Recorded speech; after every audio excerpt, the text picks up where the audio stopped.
I was stepping off a train in Montreux, Switzerland, home to the jazz festival of the same name.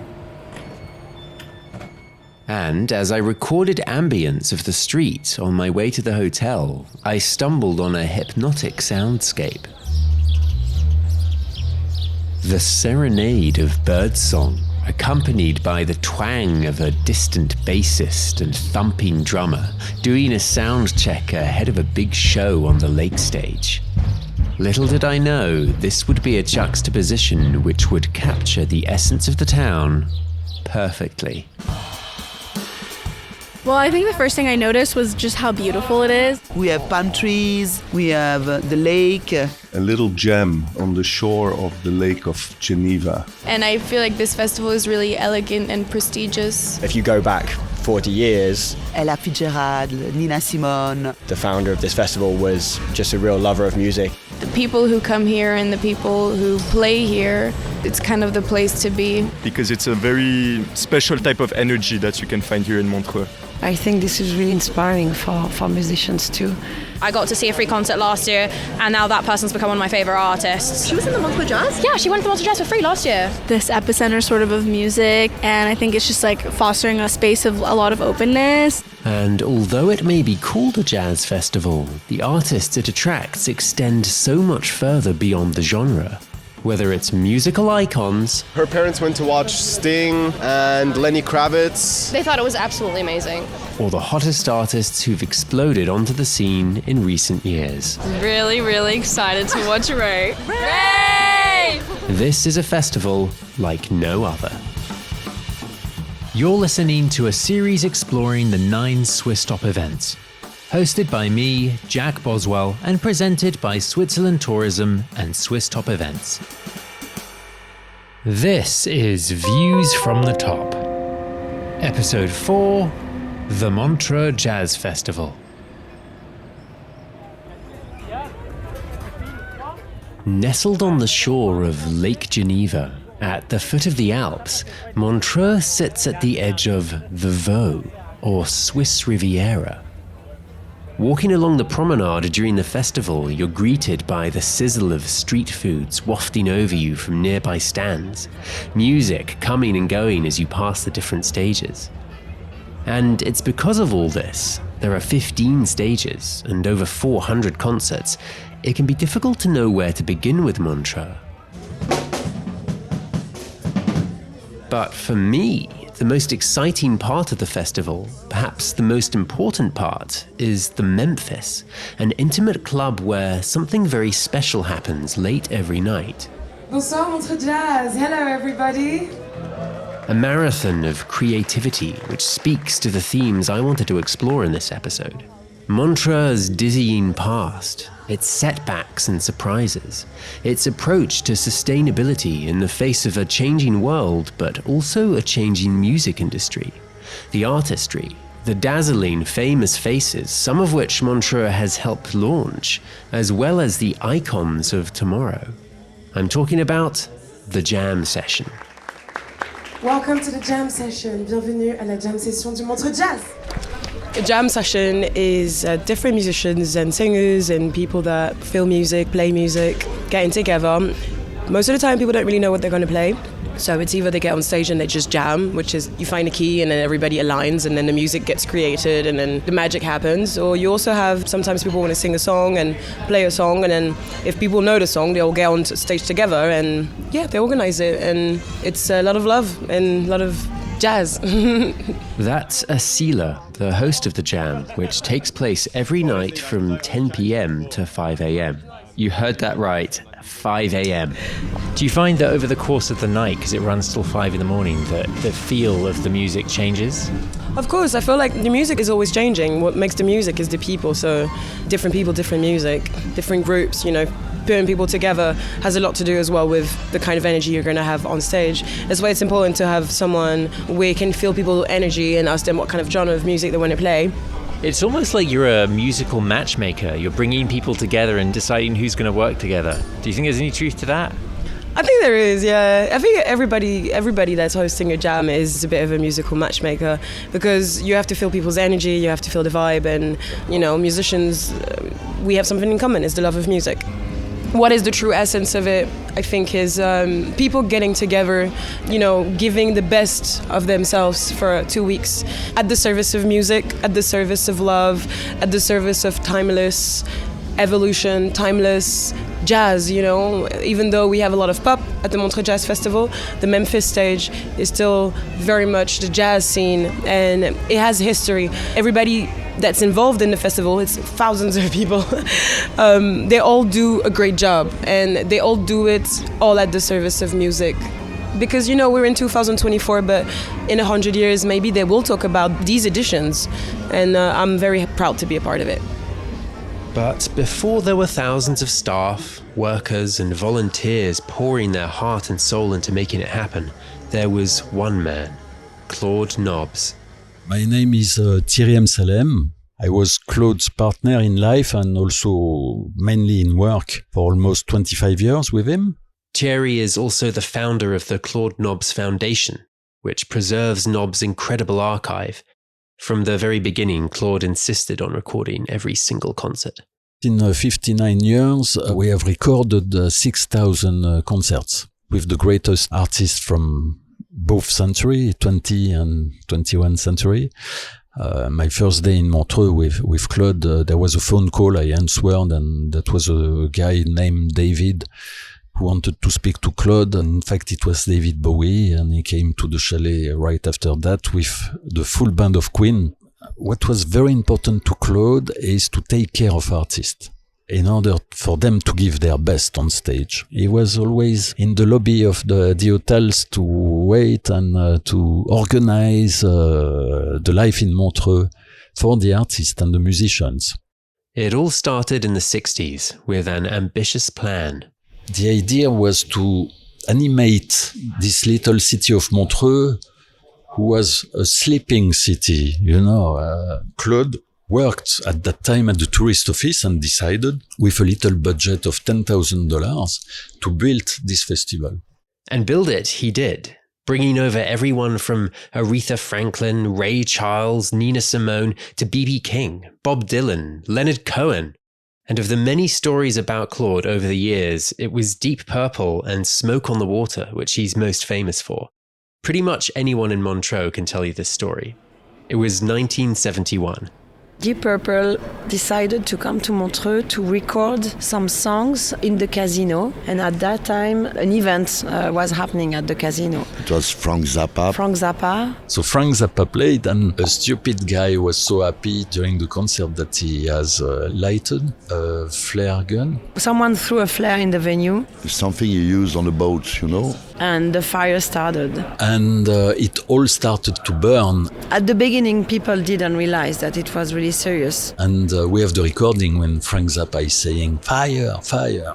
Very quickly, everything burned. And Claude was helping to put water everywhere, to help people to go out of the casino. Deep Purple were a few meters near the casino, and they saw the casino burning, and they saw this kind of smoke on the lake. They could see all the smoke on the water, on the lake. They decided to write a song. It became like the hymn of Montreux and one of their greatest hits. And it was one line which immortalized the festival's founder. Quote, "Funky Claude was running in and out, pulling kids out the ground." This song, it's our best tourism office. That's incredible for Montreux. And it's a good homage to Claude because it starts like this. And I think it's part of Montreux history. And for Funky Claude, jam sessions were always an important part of the festival. Here's Thierry again. It was the spirit of Montreux, of course, to have jam sessions, because you have to remember at that time we were bringing the artists directly to Montreux. They were not touring like today, They could spend few days, sometimes 1-2 weeks in Montreux. And we have recordings of very long jam sessions between artists that never played together before. Today they are touring, so they have less time to stay. But they still, if they have few hours, they love to mix with other musicians and start to have a jam session. This has become a little bit of a tradition in Montreux. So if you can't get tickets to the headlining acts, or maybe they're a little bit out of your price range, you can pitch up for free to the jam session later that night, and they may well drop by.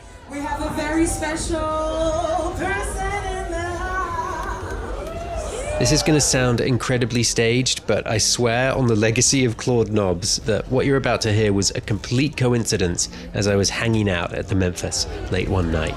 Can you guys make some noise for Ray? Ray, the multi-Brit winner who'd been on everyone's lips for days, was standing 20 feet from me as she prepared to sing old jazz standards to a crowd of only a few hundred people. We just met this gorgeous fella, his name is James. Make some noise for James on the drums. James is one of two drummers in the house band and had no idea he'd be accompanying Ray until moments before she arrived. I caught up with him backstage the next day. You're a gorgeous fellow. Not my words, those are Ray's words. Yeah, bit of a dream come true. I was still kind of buzzing from it this morning and looking back at the videos and disbelief, thinking, did that really happen? But no, she was a lovely girl, and she turned up yesterday at the jam, and I was just standing there and really keeping my fingers crossed that her drummer wasn't going to show up and that she might ask me. So it all transpired, and luckily I got asked, and yeah, I really enjoyed that moment, being able to play with such an iconic singer. Are you pretty unfazed by everything, or do you still get some nerves when someone walks on stage and you think, what are they going to throw at us? I have learned over the years that the less nervous I am, the better I do. But yeah, of course, there are definitely still times that I feel nervous. Yeah, especially like in the example last night of when Ray came on stage, I was like very nervous because I didn't know what she would throw at me, and that was kind of being in the deep end, being worried that if something went wrong, then I would look like an idiot. But no, everything went well, and like I said, it's kind of that thing that I've realized over the years, just, whatever happens. I think it was during one of your solos, you looked like you were having an out-of-body experience. You almost didn't look human. Do you ever come out of that and go, what have I just lived through? Or are you actually completely aware during the whole moment? Good question. I think those for me are the moments where I feel like I've really gone into the zone, and I'm really locked in with myself and my brain and my hands, and my ears are all in tune with each other. And I think in those moments, the thinking disappears and the feeling takes over. And I think that's where musicianship is at its best, where we're not thinking but we're feeling, and that's why we practice as much as we can, as much time as we all get to practice. But musicians can practice 8 hours a day and whatever, but all of that leads up to being able to be on stage and just lose yourself in the moment. What do you think it is as a musician that draws artists to Montreux? It's got the history. So, in today's world, we can look back on so many years of fantastic and amazing performances by iconic artists that we all know and love and listen to all the time. Classic artists as well, not just sort of flash in the pan artists. And that plus the setting on the lake with the Alps behind is something that's really, I think it's a complete one-off. I don't think I've ever been to a festival that's this stunning and beautiful. And it makes it very, very special. James is right. The location itself is special, and yet it's easy to lose sight of that when we focus purely on the festival. Traveling shouldn't be about defining a place purely by its most famous attraction. There are centuries of history that have shaped Montreux and the surrounding area, and I wanted to learn about it. A lot of people stays along the lake, but don't climb up in the old part. And so that's what I did. Winding my way up the hillside into the cobblestone historic part of town to meet with Pascal Simond, the curator of the Museum of Montreux, who's lived in the area for 30 years. What's important is to know that Montreux, it's not a town as you can imagine. It's a gathering of 20 little villages. Until the 19th century, it was a very poor country. The people used to look after the wine yards and the vegetables and the cattle. It was really very simple. But let's say at the end of the 18th century, early 19th century, you have this romantic movement. It's at first Jean-Jacques Rousseau who came here, and he was astonished and he fell in love with this site. So when several years after he wrote his bestseller Julie ou la Nouvelle Héloïse, every person would read this book and would imagine where is taking place this love story. And now Montreux has this double face. It's the Montreux Jazz Festival, it's the Belle Époque architecture. That's one side. And the other side, it's where we are now, the old part of Montreux. They grow wine around here as well, don't they? White wine, especially. We have this named Le Désalais. All this, the coast from Montreux till Lutry-Lausanne is in the UNESCO world, and it's named Lavaux. People, tourists come to see this landscape. You have little trains who go across this landscape. And it's because of the breathtaking surroundings that there's a real awareness of protecting the natural beauty of the area. We are doing a lot of things in sustainability, not only for the ecology, but also socially. That's Viviane Richner-Raouf, Secretary General of the festival. We are working a lot with the public transportation to encourage people to come with the public transportation. We have a collaboration with an association that take care about the lake, and we clean the lake shores in August with a lot of volunteers. We are very attentive to the material we are using to do all the construction. We check also from where is coming the wood that we are using, these kind of things. But what's striking is that sustainability takes on a double meaning with Montreux, because it's not just the environment they're committed to, but also the creative sustainability, which has allowed the festival to grow and evolve with the times. A focus on the new generation of musicians, and to also create this relationship in the time, We have created this foundation in 2007. We help the emerging musicians in their career. We try to accompany them with a dedicated program.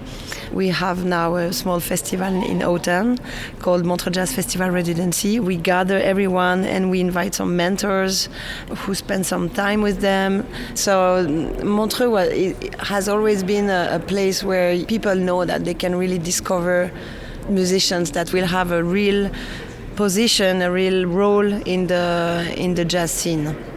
I know that there is a very proud history with Rag and Bone Man.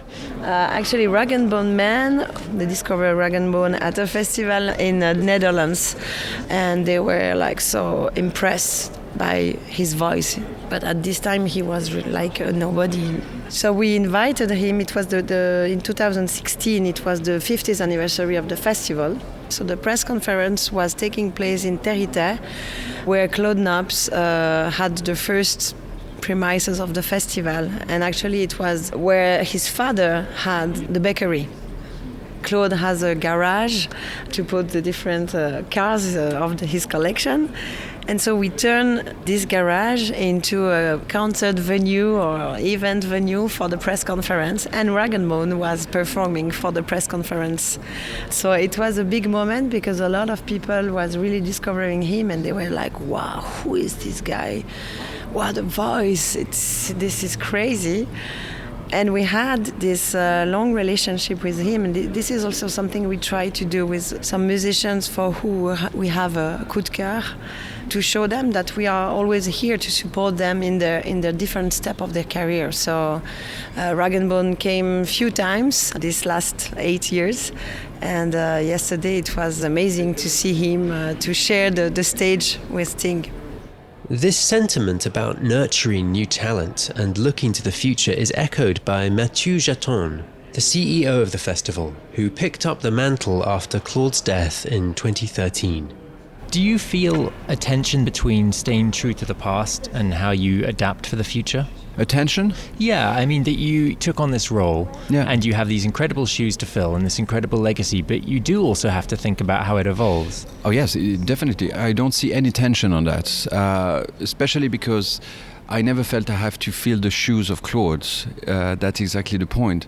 We've been lucky enough to have a tremendous past, tremendous history, and we have to use this history to turn that into the future. Is what I call the DNA and the spirit. It's not because we did that 20 years ago that we have to do that on the same way, but on the same spirit, and that makes things totally different. We could not have nostalgia. It's over what happened in the past. The music business was different, but the heart, the DNA, the spirit of Montreux Jazz remained the same. You've been with the festival 25 years? Yes. So when you think 25 years into the future, what do you think it's going to look like? I won't think 25 years later, because we living in a business it's a short-term thinking. It's difficult to have long-term strategy. And one of the most important assets of Montreux is to be very agile and to move and to transform the festival every time that the music business is asking for. My goal was really to bring the festival as a very strong brand around the world, since Claude passed away, where at that period, Claude and the festival just won. So my goal was really to turn the festival into a major institution in music in the world. And I will continue that way. Because you have both to still bring major artists to come to the festival, that's the peak of the iceberg. But on the other side, you have to work on the new generation of artists, and especially in jazz and blues and soul. The role of the festival is not the same that it was in the past. In the past, the role of the festival was to welcome artists during a promotion to sell albums. Now the role of the festival is to curate artists in the program to help the audience getting into new music. And that's a totally different paradigm. Which brings us back to where we started, the jam. I was watching a young woman who was visiting the festival, totally in her element, on the same stage graced by Ray. And afterwards, we caught up about her experience. So my name's Angeli. I'm from California. I'm 20. So how did you end up at the jam session tonight? Okay, so we were at an Andre 3000 concert, and literally this old woman came up to me and was like, "Are you going to the jam?" And I was like, "What jam?" And they took it. There was a little bit of a language barrier, but she explained that it was here at the lake house. So you had no expectation when you came to Montreux of performing, and the next thing you know, you were in front of a crowd of 200 or 300 people. Yes, exactly. I honestly, I could probably cry talking about it. It feels surreal, and I feel very, very, very blessed and grateful. 2 weeks ago, I was just had never left the country before, had never done anything like this, and then 2 weeks later, I'm on this stage. I'm singing in front of these people, and I'm just okay. Even the band that was just there, they're actually a pretty big band, and they played for Georgia Smith, so it's it's unbelievable, the feeling. Describe the festival in 5 words. Alive, inspirational, calm, happy. It feels really, really, really aligned and meaningful. That was gonna be my other word, is this festival feels meaningful, and everybody's interacting with each other with meaning, and there's purpose, and I think beautiful connections have been made here so far, so yeah. You can't help but get swept up in the artistry, the stories, the possibilities. Asila, the host of the jam who we heard at the start, puts it best. The Montreux Jazz is legendary, and as much as we have artists coming from, the whole world, right now they are whatever artists, but tomorrow they might be legends. And I think the most amazing thing that I've experienced here is meeting the legends of tomorrow, meeting the true jazz musicians, at the Memphis. It's the jazz scene, and listening to the workshops with, all the history that is behind how Etta James, Nina Simone, David Bowie, and many others came to Montreux and found love and peace. And I'm very proud to be a part of it. You've been listening to Views from the Top, a Switzerland Tourism and Swiss Top Events collaboration, with the support of our partners, Swiss International Airlines and Swiss Deluxe Hotels. A special thank you to the Fairmont Le Montreux Palace for hosting me during my time in Montreux. It's been a true anti-classic production presented by me, Jack Boswell. If you've enjoyed this podcast, please rate, review, and subscribe. Thanks for listening.